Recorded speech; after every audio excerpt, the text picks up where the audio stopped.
Good morning students. आज हम लोग प्रॉपर्टीज ऑफ आर्गुमेंट करने चल रहे हैं। इसके पहले के सारे पार्ट्स हम लोग कंप्लीट कर चुके हैं, जितने भी बेसिक्स कॉन्सेप्ट्स थे। अब आर्गुमेंट्स का कॉन्सेप्ट्स आज हम देखेंगे। तो आर्गुमेंट्स का जो बेसिक्स था वो आपने फर्स्ट 3 लेक्चर में देख लिया था। क्या था? यदि कोई complex number x plus i Y दिया है, उसको पॉइंट फॉर्म में लिखोगे x कॉमा वाई। उसके बाद आर्गुमेंट ऑफ z क्या होता है? थीटा होता है। और थीटा की वैल्यू कहां से कहां तक होती है? -पाई टू पाई। इसी को बोलते हैं हम लोग प्रिंसिपल आर्गुमेंट। क्या बोलते हैं इसको? Principal arguments. कब बोलेंगे प्रिंसिपल आर्गुमेंट्स? जब ये वैल्यू -पाई से पाई के बीच में आएगा। इसको हमने डिटेल स्टडी किया हुआ है इन फर्स्ट 3 लेक्चर्स, तो आप उसके वीडियोस को देख सकते हैं। प्लेलिस्ट में जाएंगे, कॉम्प्लेक्स नंबर आपको मिलेगा। उसके बाद यदि ये फर्स्ट क्वाड्रेंट में है तो थीटा कैसे निकालते थे? Theta is equal to tan inverse modulus of y by x। Modulus of y by x, तो ये थीटा होता था जब फर्स्ट क्वाड्रेंट में होता था। उसके बाद जब सेकंड क्वाड्रेंट में होता तो क्या होता था? Pi minus theta. मतलब यदि सेकंड में गए तो क्या करते थे? Pi minus theta. Theta same रहेगा क्योंकि मॉडुलस लगा तो सब कुछ सेम रहेगा, ये आ जाएगा। थर्ड क्वाड्रेंट में minus of pi minus theta. Theta कैसे निकालोगे? Same process. फोर्थ में माइनस थीटा। थीटा कैसे निकालोगे? तो थीटा निकालने का प्रोसेस तो पूरा सेम था। इसको आप पहले 2-3 लेक्चर्स में आप देख सकते हो। पहले फर्स्ट या 3, मुझे यहाँ तक याद है हमारा पार्ट 3 है शायद। पार्ट 3 में आप जाओगे देखो, जो ऐसे मैं डिस्क्रिप्शन में लिंक दे दूंगा इसका कि जहां हमने किया हुआ है। अब हमें क्या पढ़ना है? बेसिकली ये प्रॉपर्टीज पढ़नी है। प्रॉपर्टीज का यूज कहां होगा? सपोज 2 कॉम्प्लेक्स नंबर का मल्टीप्लीकेशन आ गया, या 2 कॉम्प्लेक्स नंबर का डिवीजन आ गया, या किसी कॉम्प्लेक्स की पावर n आ गई, तो उसके आर्गुमेंट्स हम कैसे फाइंड आउट करेंगे? उसके आर्गुमेंट हम कैसे फाइंड आउट करेंगे? उसके लिए यदि प्रॉपर्टी यदि हमें पता है तो इजीली हो जाएगा। ये प्रॉपर्टी कुछ वैसी प्रॉपर्टी है जैसे लॉग की प्रॉपर्टी होती है। आप लोगों ने लॉग की प्रॉपर्टी पढ़ा है। 2 नंबर का मल्टीप्लीकेशन क्या होता है? log m into n, log m plus n। उसी तरह की प्रॉपर्टीज है log m by n, log m minus n। उसी तरह की कुछ प्रॉपर्टीज है ये। आप उसको देखेंगे तो आपको बिल्कुल समझ आएगा। मैं एक ही प्रॉपर्टी डिस्कस कर रहा हूं और एक एग्जांपल के साथ। सपोज प्रॉपर्टी नंबर 1, यदि आपको कोई ऐसा कॉम्प्लेक्स नंबर दे दिया है जो 2 नंबर का मल्टीप्लीकेशन है। सपोज 2 कॉम्प्लेक्स नंबर का z इज इक्वल टू क्या है? z1 into z2, and z1 and z2 are complex number. 2 different complex number, दोनों का मल्टीप्लीकेशन दे दिया। अब बोल दिया what is the argument of z। What is the argument of z? तो आप बोलोगे सर हाँ, argument of z means argument of z1 into z2। Clear? अब यदि आपको प्रॉपर्टी नहीं याद है तो क्या करोगे? दोनों को मल्टीप्लाई करोगे, सॉल्व करोगे। मान लो प्रॉपर्टी नहीं याद है तो मल्टीप्लाई करोगे, मल्टीप्लाई करके सॉल्व करोगे, फिर थीटा निकालोगे जैसे हम करते थे। बट यदि प्रॉपर्टी याद है तो आप क्या करेंगे? फटाफट करेंगे। तो कौन सी प्रॉपर्टी होगी यूज? Property number 1 and 2। तो what is the argument? Argument of z1, argument of z2 plus 2k पाई। अब बोलोगे सर ये 2k पाई क्यों ऐड कर रहे हैं? बेटा 2k पाई ऐड करने का सिर्फ एक सिंपल सा रीजन है। हमने आपको क्या बताया था? प्रिंसिपल आर्गुमेंट क्या बताया था? -पाई से पाई के बीच में होगा। अब इसको ऐड करेंगे और k की वैल्यू वैसी लेंगे जिससे ये किसके बीच में आ जाए? -पाई से पाई के बीच में आ जाए। अब k की वैल्यू क्या क्या ले सकते हैं यहाँ पे? या तो 0 ले सकते हैं, या तो 1 ले सकते हैं, या तो -1 ले सकते हैं। 0 कब लेंगे? यदि ये ऑलरेडी -पाई से पाई के बीच में, तो क्या लेंगे? 0 लेंगे। यदि ये पाई से पाई के बाहर है तो क्या लेंगे? -1 लेंगे। यदि -पाई से भी बाहर है तो क्या लेंगे? प्लस लेंगे। ये सब अपने हिसाब से हम डिपेंड करेंगे और थीटा को इसके बीच में लेके आएंगे। अब k की वैल्यू यहाँ पे क्या क्या लिखा है? देखो 0, 1, -1। ये हमारी पहली प्रॉपर्टी है। अब बोलोगे सर इसके पे क्वेश्चन? हाँ, हम आपको एक क्वेश्चन करके दिखा रहे हैं। एक एग्जांपल देखो फटाफट। सपोज ये आ गया z is equal to 1 plus i into 1 plus √3i। ये क्वेश्चन आ गया, 2 का मल्टीप्लीकेशन है। हमने बोल दिया what is the argument of z। तो अब देखो ये 2 कॉम्प्लेक्स नंबर है, z1 और z2। आप क्या करोगे भाई? प्रॉपर्टी यूज कर लो। Argument of z1 plus argument of z2। Clear? और प्लस 2k पाई। अब देखो k की वैल्यू क्या होगी हम लास्ट में देखेंगे। अब देखो z1 का आर्गुमेंट क्या होगा, देखो किस क्वाड्रेंट में, पहले देखो ये किस क्वाड्रेंट में है, तो बोलोगे सर 1, 1, z1 क्या है बेटा 1, 1 और z2 क्या है 1, √3। ये सबको समझ में आ रहा है। यदि z1 1, 1 है और z2 1, √3 है तो इतना तो क्लियर है, ये फर्स्ट क्वाड्रेंट में आएंगे। और यदि ये फर्स्ट क्वाड्रेंट में आएंगे तो क्या होगा, फर्स्ट क्वाड्रेंट में आएंगे तो क्या होगा आर्गुमेंट, सिंपल थीटा, क्या होगा थीटा। तो थीटा कैसे फाइंड आउट करते हैं, theta equal to tan inverse modulus of y by x. तो what is this, tan inverse modulus y by x मतलब 1/1 मींस क्या होगा tan इनवर्स 1 और 1 कब होता है पाई बाई 4। तो बेटा क्या आ गया इसका argument of 1 plus I plus argument of 1 plus √3। देखो बेटा सब लोग अब इतना समझ गए होंगे। अब हम क्या करेंगे थीटा, इसका थीटा क्या होगा, देखो 1/1, 1 कब आएगा पाई बाई 4 पर प्लस और 1/√3 आई, 1 प्लस √3 आएगा क्या होगा, देखो यहाँ पे tan इनवर्स क्या लिखोगे tan इनवर्स √3/1 और tan इनवर्स √3 कब होता है, √3 कब होता है tan inverse pi by 6 pi by 3 पर, तो पाई बाई 3 लिख लिया आपने, इतना समझ में आ गया। और प्लस 2k पाई।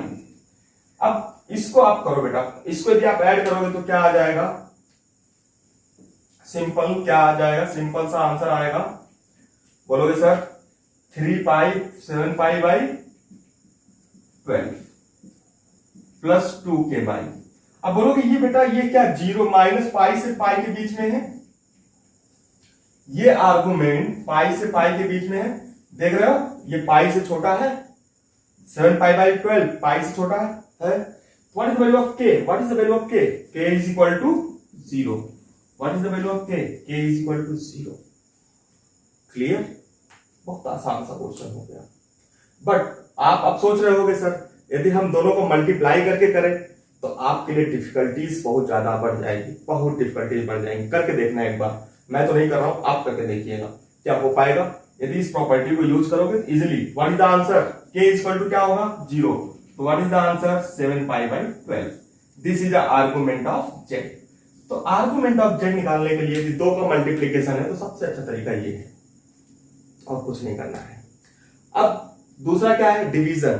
यदि दो नंबर का डिवीजन है तो आर्गुमेंट कैसे निकालोगे, argument of z1 minus argument of z2 plus 2k pi, 2k पाई मतलब वही चीज। अब बोलोगे सर इसको भी ऐसे ही, तो आप इसी क्वेश्चन में कर सकते हो, मैं करके दिखा रहा हूं बेटा आपको, आप देख लो कैसे करेंगे। तो दूसरी प्रॉपर्टी क्या हमारी, argument of z1 by z2 is equal to argument of z1 minus argument of z2। यदि लॉग पढ़ा है तो सेम लॉग की प्रॉपर्टीज ही है, प्लस 2k पाई। अब देखो z1 is equal to suppose ये दिया है 1 plus i and z2 is equal to 1 plus √3 i. तो argument of z1 by z2 क्या हो जाएगा, सिंपल प्रॉपर्टी यूज कर लोगे, argument of z1 minus argument of z2। हमें अपना काम आसान करना है बेटा। तो आर्गुमेंट ऑफ z1 क्या निकाला था अभी आपने पाई बाई 4, z2 क्या निकाला पाई बाई 3 प्लस 2k पाई। अब चेक करो, करोगे इधर मल्टीप्लाई इधर तो क्या आ जाएगा बेटा 3 minus 4 minus pi by 12 plus 2k पाई। अब चेक करो क्या ये माइनस पाई से पाई के बीच में है, क्या ये माइनस पाई से पाई के बीच में है, यस माइनस पाई से पाई के बीच में है। तो क्या होगा k क्या होगा k is equal to 0। What is the answer minus pi by 12। कहानी इतनी सी है, इससे ज्यादा कहानी नहीं है। क्लियर, तो दो प्रॉपर्टी क्लियर हो गई। अब आते हैं प्रॉपर्टी नंबर 3। बेटा इन सब के यूज IIT JEE मेंस भी करती है, IIT एडवांस भी करेगा, और ये बिल्कुल ध्यान रखना बिल्कुल बेसिक्स है, और बेसिक्स आपका जितना अच्छा होगा उससे बेहतर और कुछ नहीं होने वाला। अब चलते हैं आगे, आर्गुमेंट ऑफ z की पावर n। जब कभी पावर की फॉर्म आता है तो आप जानते हो लॉग में प्रॉपर्टी होती है, n आगे आ जाता है और क्या हो जाएगा आर्गुमेंट ऑफ z। हम कुछ नहीं कर रहे हैं इसमें, ये जो प्रॉपर्टीज है यही प्रॉपर्टीज है बेटा, लॉग वाली प्रॉपर्टीज है, बिल्कुल लॉग की प्रॉपर्टी यदि आपको याद है तो ये हो जाएगा। अब n आगे आ गया। अब क्वेश्चन कैसे मिलते हैं, suppose find argument of argument of 1 plus i की पावर 10। अब बेटा बोलोगे ये कैसे निकालेंगे, साथ से तो ऊपर नीचे होने लगी, लेकिन यदि आर्गुमेंट ऑफ, यदि इसको ध्यान दो इस वाले फार्मूले को, तो क्या हो जाएगा, 10 आगे आ जाएगा, तो क्वेश्चन आसान हो जाएगा। यदि मैं बोलूं आर्गुमेंट ऑफ 1 प्लस आई की पावर 10, तो आप बोलोगे सर 10 आगे आ जाएगा। Argument of 1 plus I plus 2k पाई। अब ध्यान दो, आर्गुमेंट ऑफ 1 प्लस आई अभी निकाला था, 10 into pi by 4 plus 2k पाई। अब इसको चेक करो, तो ये क्या है बेटा, बिल्कुल ध्यान दो, तो 4 से कितना आ जाएगा, 5 पाई बाई 2 प्लस 2k पाई। अब ये क्या माइनस पाई से पाई के बीच में है, चेक करो, क्या माइनस पाई से पाई के बीच में है, नहीं, ये पाई से बाहर है। कितना बाहर है उसको आपको करना पड़ेगा, कितना बाहर है, तो आप इसको ऐसे लिख सकते हो, पाई बाई 2 प्लस 2 पाई लिख सकते हो, क्यों नहीं लिख सकते, बिल्कुल लिख सकते हैं। अब इसमें से कितना ऐड करें या कितना सब्ट्रैक्ट करें, तो बोलोगे sir k is equal to क्या लिख दें, -1 लिख दें। भाई हमें क्या करना है, इसके बीच में लाना है, इसके बीच में लाना है, तो क्या करना पड़ेगा, इसको बाहर करना है। इसको बाहर करने के लिए क्या करना पड़ेगा, k इज इक्वल टू -1, तो -1 कर देना, -2 पाई, this cancel out and pi by 2। This is a clear cut answer. देखा कितना इजी काम कर दिया आपका। यही प्रॉपर्टीज आपको पढ़नी होती है, और आपको प्रॉपर्टीज पता नहीं होती, आप भटकते रहते हो, बोलते हो कि हमें सर क्वेश्चन दे रहे हैं। तो इस सिंपल प्रॉपर्टीज का मतलब समझो, उसमें आर्गुमेंट ऑफ जेड बार, तो आर्गुमेंट ऑफ जेड बार का सीधा सिंपल अपने दिमाग में उठा लो, minus of argument of Z. अब मैं इस पे एक क्वेश्चन आपको करके दिखा दे रहा हूं, तो इससे आपको पूरा क्लियर हो जाएगा। कैसे, सपोज आपको ये जेड दिया है 1 प्लस आई, तो what is the Z bar, 1 minus i. तो इसका आर्गुमेंट तो निकाल सकते हो सब लोग। आर्गुमेंट ऑफ जेड बार क्या हो जाएगा, बोलोगे सर ये किसमें आएगा, 1 -1, दिस इज फोर्थ क्वाड्रेंट, किसमें आएगा, फोर्थ क्वाड्रेंट में आएगा। अब फोर्थ क्वाड्रेंट में क्या होता है बेटा, theta, theta is equal to tan inverse modulus of y by x, तो tan इनवर्स मॉडुलस ऑफ 1/1, ये पॉजिटिव है तो क्या हो गया, पाई बाई 4। भाई थीटा ये पाई बाई 4 होता है, फोर्थ में क्या होता है थीटा, माइनस थीटा हो जाता है, तो क्या आ जाएगा, माइनस पाई बाई 4। यहां पे क्या है, यहां भी क्या हो जाएगा थीटा, आर्गुमेंट ऑफ जेड क्या होगा, पाई बाई 4। देखो अब बोलोगे सर ये पाई बाई 4 है, अब प्रॉपर्टी कैसे लगाएंगे, तो आपको पता है बेटा, argument of Z bar is equal to minus of argument of Z. तो what is the means of this, argument of Z कितना है, आर्गुमेंट ऑफ जेड कितना है, पाई बाई 4 रख दो। देखो यही आंसर आ गया, सेम आंसर आ गया। तो बेटा ये है प्रॉपर्टी का कमाल। तो प्रॉपर्टी यदि आपको आ रही है तो इससे बेहतर और कुछ नहीं हो सकता। प्रॉपर्टी आपको सीखनी चाहिए, क्लियर कर दूंगा, बिल्कुल आपको उसमें ध्यान देना है कि कैसे हो रहा है सारी चीजें। अब कुछ प्रॉपर्टी है इस पे एडवांस लेवल की, और भी प्रॉपर्टीज हैं जो मैं पहले भी करा चुका हूं। सपोज देख लो, प्रॉपर्टी नंबर 5 डाल लो इसको। प्रॉपर्टी नंबर 5 है क्या एग्जैक्टली, आप ध्यान से देखो। यदि कोई ओरिजिन आप जानते हो, ये होता है argument of Z, real axis, और ये क्या होता है इमेजिनरी, या रियल पार्ट ऑफ जेड होता है या इमेजिनरी पार्ट ऑफ जेड होता है। अब सपोज 0, अब Z1 मान लो इधर ही है और Z2 इधर ही है, सेम लाइन पे कोलिनियर है तीनों point, origin Z1 Z2 collinear है, तो क्या होगा, आप देखो ध्यान से, क्या आपको दिख रहा है, यदि ये तीनों कोलिनियर है तो क्या दिख रहा है, angle between Z1 and Z2 0। भाई Z1 भी उसी लाइन पे है थीटा, और Z2 भी उसी लाइन पे है। तो आपको क्या समझ में आ रहा है, यदि मैं आर्गुमेंट ऑफ Z1 निकालूं, आर्गुमेंट ऑफ Z1 तो क्या आएगा थीटा, आर्गुमेंट ऑफ Z2 निकालूं तो क्या आएगा थीटा। इतना तो समझ में आ रहा है, तो मिस थीटा आएगा। अब argument of Z1 minus argument of Z2 क्या आ जाएगा, बोलोगे sir 0, theta minus theta 0। What is the means of this, argument of Z1 by Z2 क्या आ गया, Z2 बाई Z2 क्या आ गया, भाई यदि ये Z1 बाई Z2 क्या आ गया 0। मीन्स यदि 0 है, यदि 0 मतलब कोई रोटेशन नहीं, दोनों सेम स्ट्रेट लाइन पे है। ऐसे कौन से पॉइंट होंगे, यदि आप ध्यान दो 1, 1, 2, 2। यदि Z1 क्या हो 1 प्लस आई, Z2 क्या हो 2 प्लस 2 आई, ये दोनों पॉइंट्स क्या होंगे, कोलिनियर होंगे। अब इनके बीच का एंगल Z1 और Z2 के बीच का एंगल भाई 0, याद है। तो जब तीन पॉइंट्स कोलिनियर होंगे, ये तीनों पॉइंट भी कोलिनियर हैं, तो क्या होंगे, ये केस आएगा। और भी कुछ लिख सकते हैं, यस लिख सकते हैं। क्या लिख सकते हैं, यदि ये A है, ये B है, ये C है, तो आपने क्या पढ़ा था 10th में, AC is equal to AB plus BC पढ़ा था, बिल्कुल पढ़ा था बेटा। अब Z1 इन दोनों के बीच का distance Z1 plus Z2 is equal to AC मतलब Z1 प्लस Z2, भाई मॉडुलस या Z1 माइनस Z2 कर लो भाई, इन दोनों के बीच का डिस्टेंस देखो O Z1 प्लस Z2, तो Z1 plus Z2 is equal to modulus of Z1 plus modulus of Z2, ये हो जाएगा, बिल्कुल ये होगा। यदि तो तीन पॉइंट्स कोलिनियर है या ABC कोलिनियर है, A इज द ओरिजिन, तो Z1 एक डिस्टेंस ये हो गया और ये टोटल डिस्टेंस क्या हो गया Z2, तो Z1 प्लस Z2, देखो Z1 प्लस Z2 क्या हो गया, is equal to modulus of Z1 plus modulus of Z2, ये आपको आना चाहिए। यदि सेम साइड है तो सेम साइड है, इसी तरह से यदि अपोजिट साइड है, यदि एक Z इधर है तो इधर होगा दूसरा, तो क्या होगा, पाई होगा। तो ये सारी चीजें हम लोग क्वेश्चन के मीडियम से सीखेंगे तब ज्यादा अच्छा लगेगा। ओके, हाँ एक प्रॉपर्टी और थोड़ी सी छोटी सी देख लो, बहुत यूज हुआ है, बहुत ज्यादा आया हुआ है, प्रॉपर्टी नंबर 6। तो ये प्रॉपर्टी समझ में आएगी आपको, बिल्कुल आ जानी चाहिए आपको।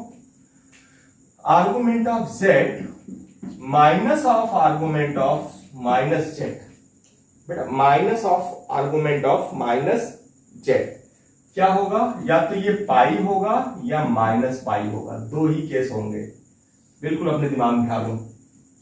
क्यों ऐसा होगा, ध्यान दो।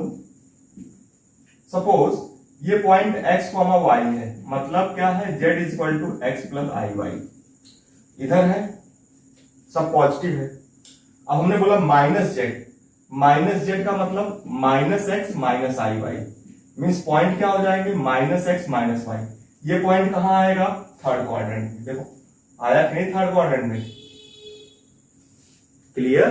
अब ये Z1 है और ये Z2 है, तो इनके बीच का एंगल क्या होगा, या तो देखो क्लॉकवाइज में पाई होगा, एंटी क्लॉकवाइज में पाई होगा, और क्लॉकवाइज में क्या होगा, माइनस पाई, वही लिखा है। देखो Z1 और Z2 के बीच का एंगल क्या होगा, पाई होगा। क्यों, जस्ट अपोजिट है, जस्ट अपोजिट, Z1 इधर है Z2 इधर है। यदि ओरिजिन के अपोजिट है तो ये प्रॉपर्टीज फॉलो करेगी, argument of Z minus of argument of Z।